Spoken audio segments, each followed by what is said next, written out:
એક વર્ષ પહેલાં સર્વેશ્વર ચોકની અંદર જે દુર્ઘટના ગણેશ મહોત્સવ વખતે બની હતી, જે એક ત્રિકોણ જે સ્પેસ હતો એ જે ધારાશાયી થયો હતો અને દુર્ઘટના બની હતી, ત્યારે સર્વેશ્વર ચોકમાં આવેલ શિવમ કોમ્પ્લેક્સ 1 અને શિવમ કોમ્પ્લેક્સ 2 આ બંને કોમ્પ્લેક્સના અમુક પાર્ટ્સમાંથી નીચેથી વોકળો જઈ રહ્યો હતો અને બિલ્ડિંગની સ્ટ્રેન્થ બહુ જૂની થઈ ગઈ હતી, જેના કારણે આ દુર્ઘટના બની હતી.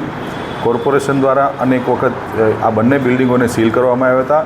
સ્ટ્રક્ચરલ સ્ટેબિલિટી રિપોર્ટ પણ માગવામાં આવ્યો હતો. એમાંથી શિવમ કોમ્પ્લેક્સ 2એ સ્ટ્રક્ચરલ સ્ટેબિલિટી રિપોર્ટ આપી દીધો છે, પરંતુ મહાપાલિકાએ લોકોની સેફટી માટે એ વોકળાને કન્વર્ટ કર્યો કે જે શિવમ કોમ્પ્લેક્સ 1 અને 2માંથી જે જતો હતો ત્યાંથી પાણીનું લહેર ન આવે અને એ બિલ્ડિંગની ડ્યુરેબિલિટી ફ્યુચરમાં બની રહે એના માટે અમે એક નવો વોકળો બનાવ્યો છે, જે યાજ્ઞિક રોડ થઈ અને ડોલ્સ મ્યુઝિયમ થઈને જાગનાથમાંથી નીકળી જશે.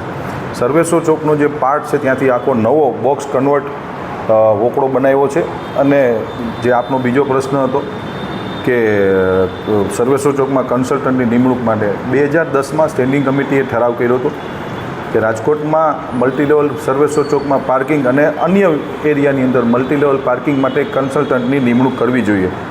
જે દરખાસ્ત 2024માં સ્ટેન્ડિંગ કમિટીના સમક્ષ આવી હતી, પરંતુ સ્ટેન્ડિંગ કમિટીના સભ્યો અને ભારતીય જનતા પાર્ટીના સૌ કોર્પોરેટર મિત્રો સાથે સંકલન કર્યા બાદ હાલ એવી કોઈ જરૂરિયાત લાગતી નથી, કારણ કે ઓલરેડી સર્વેશ્વર ચોકમાં અમે લોકો નવો વોકળો બનાવી રહ્યા છીએ, એની ઉપર પાર્કિંગ બનાવી રહ્યા છીએ. તો મલ્ટીલેવલ પાર્કિંગ માટે કન્સલ્ટન્ટની નિમણૂક કરવી થોડી અયોગ્ય લાગી, જેથી કરીને 48,50,000 રૂપિયાની જે દરખાસ્ત છે એ અમે લોકોએ નામંજૂર કરી છે.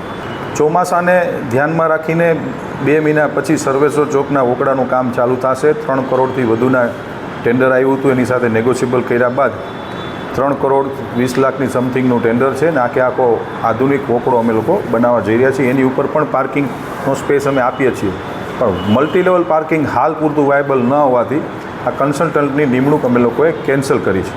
અંદાજે કેટલા સમયમાં કામ પૂરું થશે? 24 માસની અંદર આ વોકળો બની જશે.